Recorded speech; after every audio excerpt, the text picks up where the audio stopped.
I was a tennis player growing up, and as I got more competitive, one of the things that I was sort of fascinated by was that it wasn't the best player physically that won. It was the best player mentally, which I didn't know much about then, but being able to handle pressure, being able to, deal with your mistakes and your frustration. I wasn't a strong tennis player, but I would beat much stronger players than me because they would get upset, they would get frustrated, they would get angry with themselves, and I used to feed on that. So that was one direction that moved me closer to sports psychology. And then the other one was I taught tennis professionally for 22 years.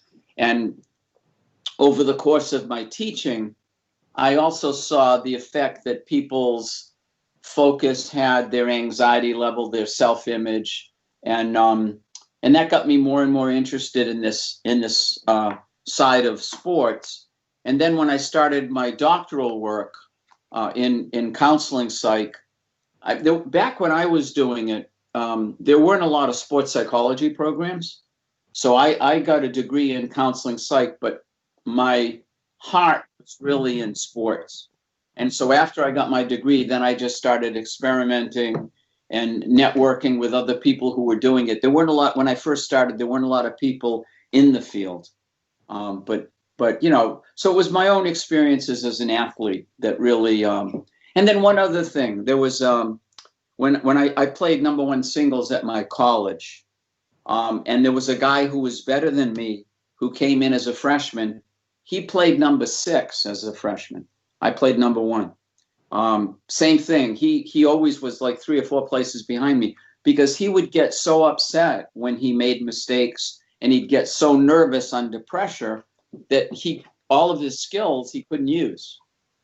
They would just disappear, which is what happens if, as athletes, we focus on the wrong things or we get too anxious. If our nervous systems rev up, our skills leave, they go away. Well, all sports have a lot of things in common. Like you have to stay calm under pressure, and you have to focus on the right things, and you have to be able to deal with mistakes. The thing with any kind of target sports is it's much more of a fine motor sport, and it's much more susceptible to the wrong kind of thinking or to too much activation or too much nervousness or frustration. So because it's a fine motor sport, it actually makes the mental side that much more important.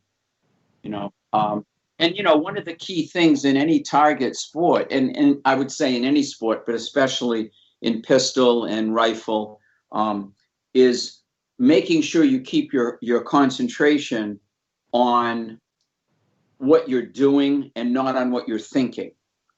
Okay. Too many of us as athletes get into our heads. And when we do that, we dissociate, we leave our body. If you're thinking too much, if you're worried about score, if you're worried about, your place in the competition or mistakes you made, what happens is you're no longer in your body and you lose feel.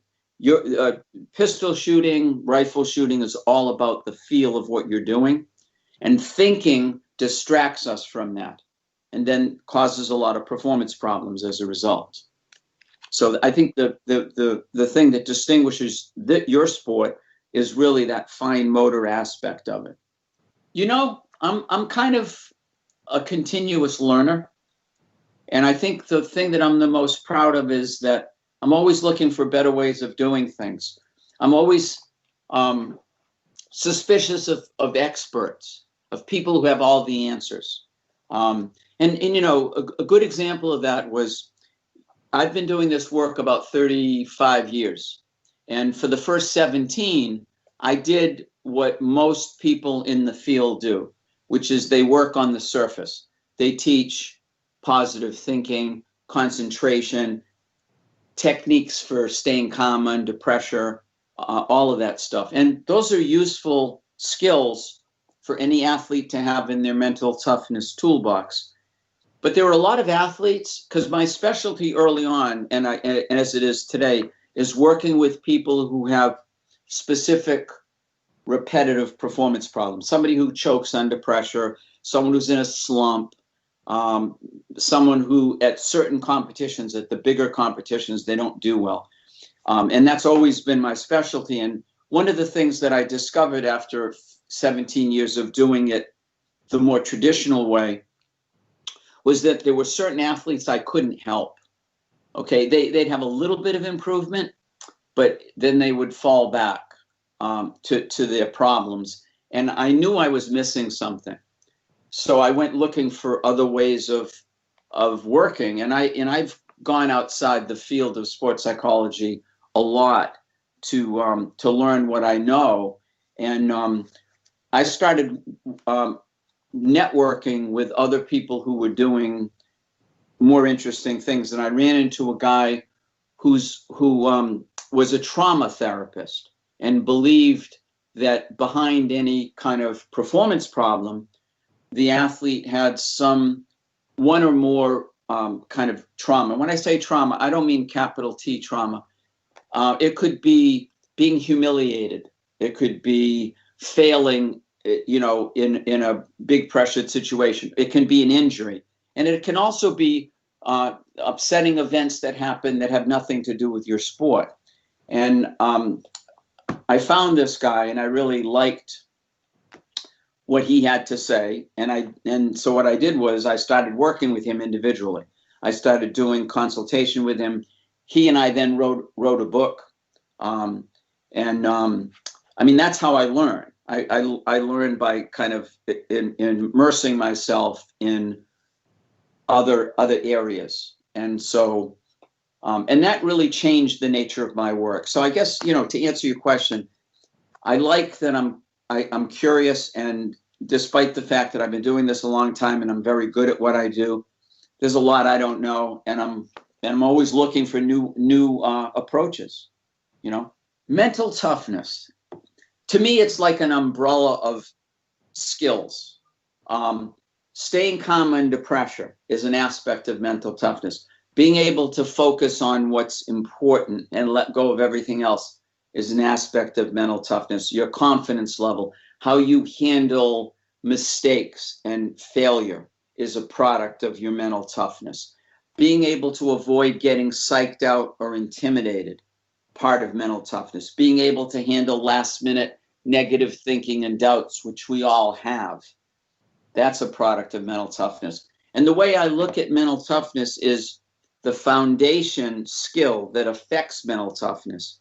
The most important skill is concentration, because it generalizes over a lot of areas. In other words, what you focus on before or during a match is going to affect how nervous or how calm you are. It's going to affect your confidence level. It's going to affect how you handle your mistakes and whether you're able to let go of them. So to me, at least with the surface skills, concentration is probably the key skill in any sport, but certainly in talking about mental toughness.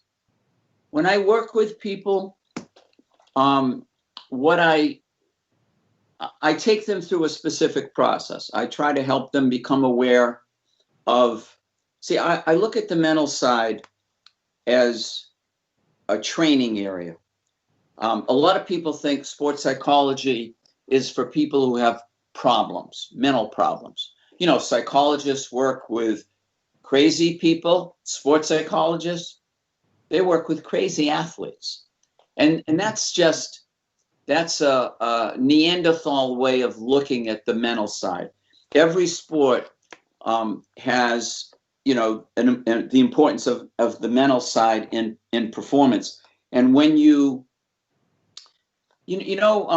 Mark, the Olympic swimmer, Mark Spitz from, the Munich Olympics years ago, I interviewed him, and this is a quote that I think generalizes to every sport. He said, getting good in swimming in practice is 90% physical and 5% mental, 10% mental. I'm 90% physical, 10% mental, meaning in order to get good, you have to work on your craft. You have to practice. You have to have good skills. Then he said, when you go to compete, it's 90% mental and 10% physical. But actually, as far as I'm concerned, he was wrong.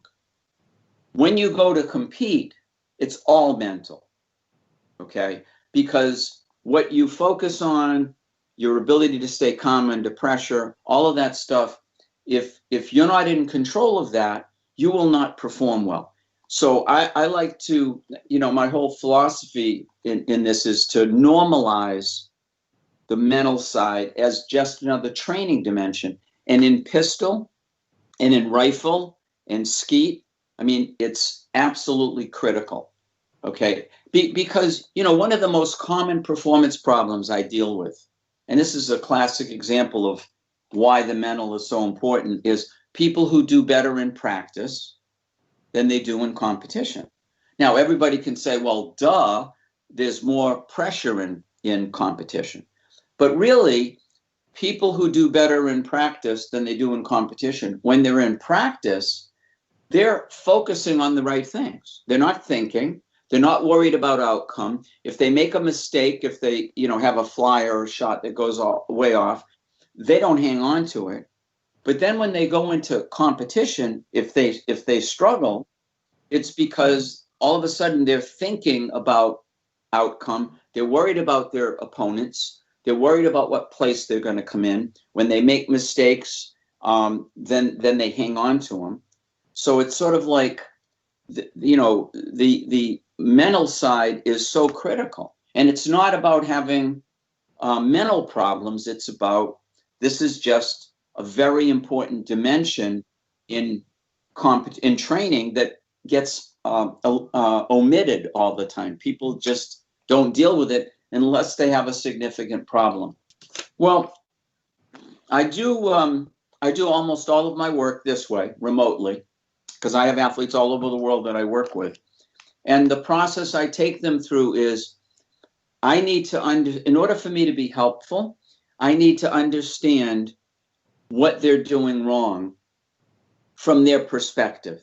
In other words, I need to know, like if someone comes to me and says, I get much too nervous under pressure, I want them to teach me, and this may sound odd, how they get nervous.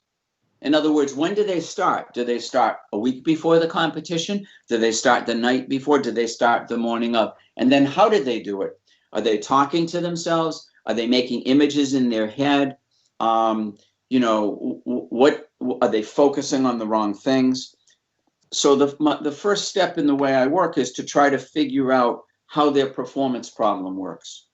And for me, it's there are certain kind of parameters I look towards.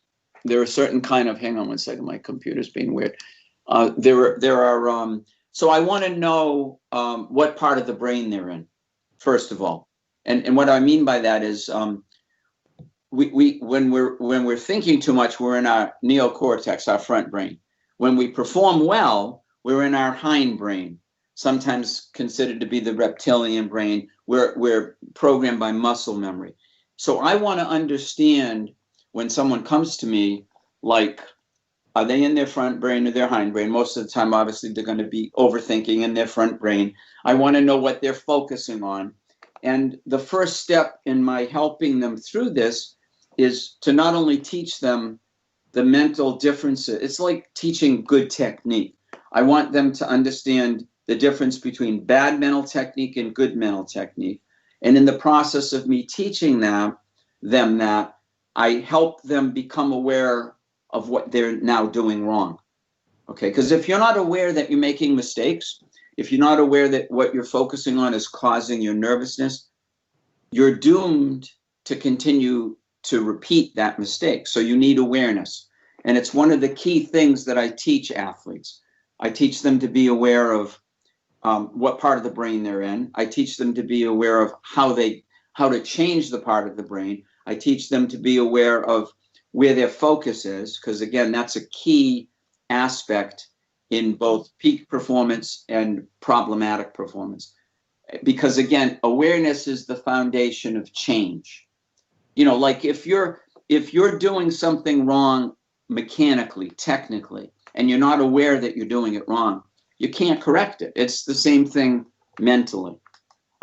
So I'll teach them, the difference between good performance, bad performance. I'll teach them an awareness of what they're doing wrong. Then I'll teach them how to change what they're doing wrong, how to correct the mistakes. And then the last part of that process is testing what we've done out under pressure. See, what I'm interested in when I'm working with any athlete is not making them intellectually smarter about what they're doing wrong. Because if I make them intellectually smarter, but they're still making the mistakes, I haven't done anything for them. And that tends to make me anxious. So, so the proof is in the pudding. I want to be able, if somebody comes to me and they fall apart under pressure and I work with them, how do we know we're done? Because they're no longer falling apart under pressure. So they have to be able to prove to me that they can do this in pressured situations. And if they're struggling, then we have to fine tune. We missed pieces and we have to then go after it. But that's pretty much the process. I think they worry too much about outcome. I would say this about a lot of athletes. They worry too much about who they're competing against. They focus too much on the competition, and they focus too much on their score and needing, and they do what I call crunching numbers. You've got a running score in your head. It's the worst thing you can do. Okay, because performing well, shooting well, you can't be, you may have your score in front of you, but you have to separate it. You can't keep it in your face, because that then creates internal pressure. We start trying too hard. We start tightening up and pressing, and then our performance goes down the tubes, as they say. One of the lenses that I teach athletes to understand the difference between good performance and bad performance is the lens of the nervous system. Okay. And our nervous system, our brain, and all of our senses. As mammals, the function of our nervous system is survival, to keep us safe. When we feel unsafe, our nervous system gets activated. It revs up. What's activation? Nervousness or anxiety, frustration, anger, etc. If our nervous system, in the face of danger, and the danger I should point out in your sport or any sport, for the most part, it's not physical, it's emotional. It's failing, it's losing, it's being disappointing others, etc. If our nervous system in response to danger gets too activated, our trained skills go offline because our self-protective motor programs kick in. We'd all like to believe that our amazing mind controls us. No, our biology controls us as mammals, okay? And so if we get too activated, at some point, fight or flight kicks in. The self-protective motor programs of fighting to protect yourself or fleeing. But the problem is when you're competing, you really can't fight or flee because you're kind of trapped. And anytime any mammal is in a situation where they don't feel safe and they can't fight or flee, there's a default survival option, which is the freeze or immobility response. We literally shut down. We can't think straight. We keep making stupid mistakes, and we don't have access to our skills. So what I do with athletes is teach them how to recognize the early signs that their system is beginning to rev up. What are the signs that you're getting activated? Well, there's the physiological signs: heart rate, breathing, muscles tightening. There's the mental signs. So when I start getting activated and getting nervous, my mind's going to race. I'm going to focus on outcome. I'm going to worry about other competitors. I'm going to hang on to my mistakes. And, the other major sign is what happens to me emotionally. So I teach athletes, and especially in this sport, because again, activation is so key in any fine motor sport. So like someone playing either European football or American football, you can get really pumped up and really activated, and it won't affect your performance. In a fine motor sport, if you get a little activated, that can affect your performance negatively. So I really try to, one of the lenses I teach, and I would say with all shooters across the board, you know, whether we're talking about archery, rifle, pistol, skeet, I really try to get them to be aware of when their system's revving up, the early signs of it, and then how to ride the wave of the activation so it comes down. Because we don't want the wave to take us up into shutting down, into overwhelm. So I go back here to concentration. Okay, what we focus on before and during a match is going to impact how much confidence we feel. If I focus on the wrong things, if I focus too much on how good the competition is, I'm going to lose my confidence. If I focus too much on my score and needing to place, I'm going to lose my confidence. So it becomes a question of learning how to control where you put your focus. And the whole thing about last minute negative thinking and doubts, that's pretty normal. I think a lot of athletes understand. People think that you have to be positive and confident in order to shoot well. And I'm into positive thinking. That's nice, but that doesn't prevent you under pressure from having negative thoughts pop up. See, a lot of people in my field will teach positive thinking and thought stopping techniques and things like that. And when push comes to shove, you can practice that stuff. But when you're under pressure, that doesn't mean you still won't have negative thoughts coming in. They're absolutely normal. And the trick with negative thinking is not to try to fight with it, push it away, or to try to be positive. When negative thoughts come up, that's just a sign your system's revving up. And your job is to let the negative thought go. Most of us, when a negative thought goes by, we grab it, we bring it down, and we engage it.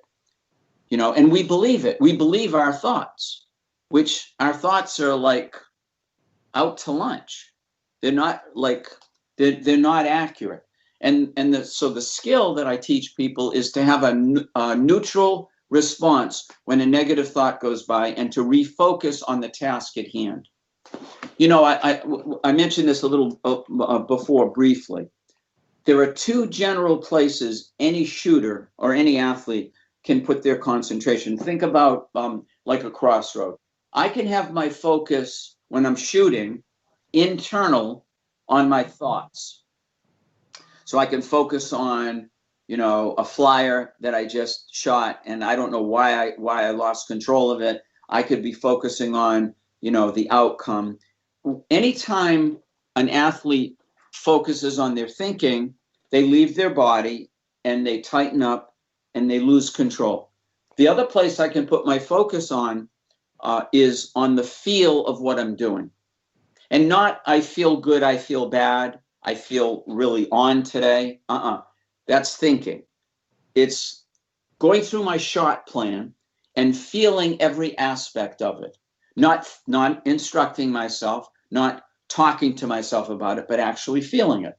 So if at some point in my shot plan, you know, there's a breath that I take, when I take that breath, I want to do it with awareness. I want to feel the breath come in. I want to feel the breath go out.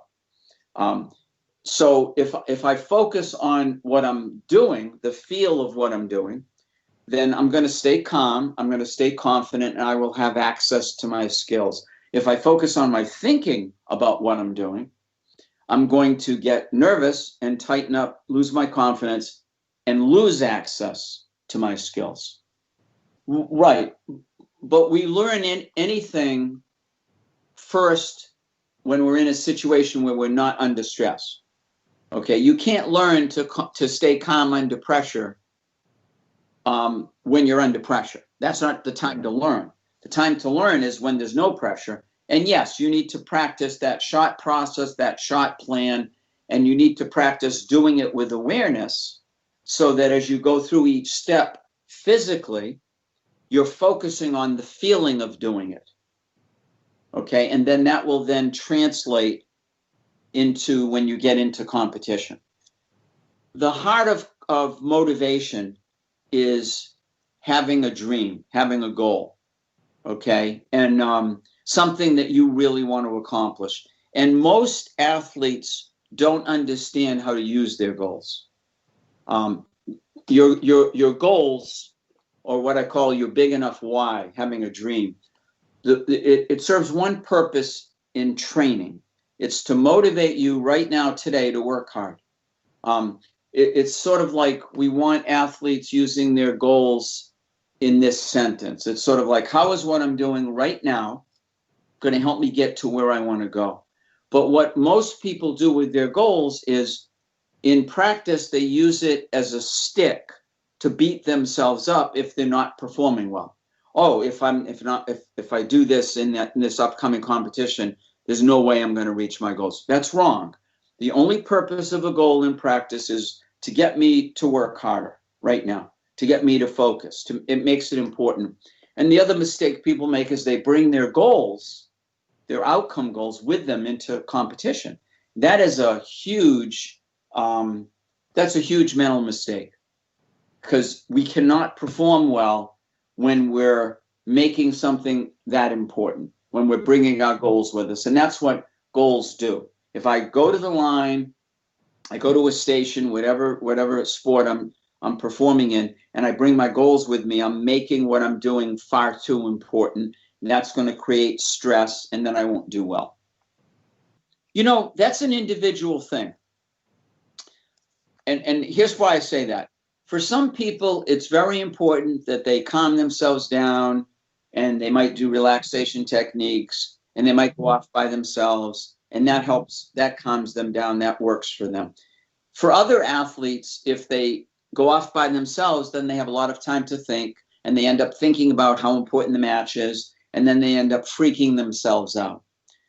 So it's very much of an individual thing. So athletes like that, I want them to distract themselves. I want them to, watch movies, read books, talk to friends, but nothing that's related to the competition. So it really is, it's an individual thing. Listening. Okay, so the only way I know what to do accurately, and I would say this for any coach, is you have to pay very close attention to what the shooter is presenting to you, what they're, how they're describing the problem, what it looks like, what it sounds like, because that then gives me information. It gives me a direction to go in. If I don't, it used to be when I first started this work, I had a series of things I would teach people, and I would teach everybody the same stuff over and over again. Yeah, that's okay, that's fine, but it's not, it needs to be hand tailored. So, really good coaches understand communication is a two-way street. A lot of coaches are in the headset, I talk, you listen. It's not how it works.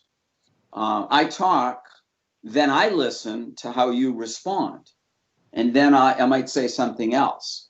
But it the way I look at it is, the people I work with are the car, and I'm the hitch. I'm the U-Haul. I follow them, okay, rather than me taking the lead. I'm going to lead them in certain directions, but in order for me to know where to go, they're going to tell me. God, I don't know. You've asked a lot of good questions already. I think you already asked.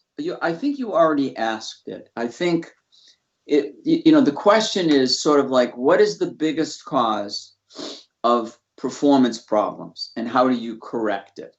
And the biggest cause of performance problems is really where somebody puts their focus before and during competition, and you correct it by learning where your focus needs to go, where you have it right now that's wrong, and how to change it.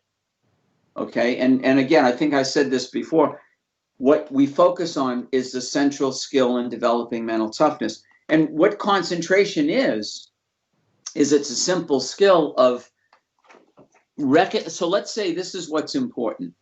Concentration, you want to be able to focus on what's important and let go of everything else. But the way we concentrate is I want to be aware the minute I lose my focus, and then I want to bring myself back. So concentration is having the ability to recognize when you drift and to come back. What hurts us as athletes isn't that we lose our focus. That's normal. What hurts us is you lose your focus and you don't come back right away. See, every shot you take when you're not focusing on the right stuff, that's an inaccurate shot. And every shot like that is going to erode your confidence. So you have to have the ability to be aware the minute your focus leaves where it's supposed to be, which is on what you're doing, the action, the feel of what you're doing. And you need to be able to bring yourself back. And the distractions are usually thoughts. So it's really kind of learning in the process of when we talk about concentration to have a neutral response to negative thinking. Because you can have the performance of your life even when you're flooded with doubts and negative thoughts. And the trick is you don't want to listen to them. They're normal. You want to, so if I'm focusing on what I'm doing right now, and as I'm focusing, a negative thought pops up, and at some point it's right in front of me. But what I'm going to do, I've trained myself to let it go. What everyone else does is the thought comes up and then people follow it and they get lost. You can go to my website, which is competitiveedge.com. Not sure if you're going to put it up. Because there's only one E in between the two words. I certainly have a lot of free resources on there. I have a Facebook feed, and I've got stuff that I put up there. I have a YouTube channel. And people, if they're really serious about that, so there's a lot of free resources. And then I have a lot of training material that I've put together over the years, audio material that can be downloaded, and also books, PDFs. And my latest is actually reflects where my work is right now. I have my newest program is something called Performing Like a Champion, from performance blocks to performance breakthroughs. And it kind of combines the two things I've talked about, which is surface skills, concentration, staying, calm under pressure, dealing with negative thinking. It combines that with that nervous system approach I briefly talked about. And so, again, if you're serious about your sport and you want to excel, you cannot afford to ignore this part of your performance. Because if you do, you'll be great in practice, and then you'll be erratic and inconsistent in competition. So anybody listening, you want to be serious, you want to go far in this sport, you have to work on this. This is just another key dimension in performance.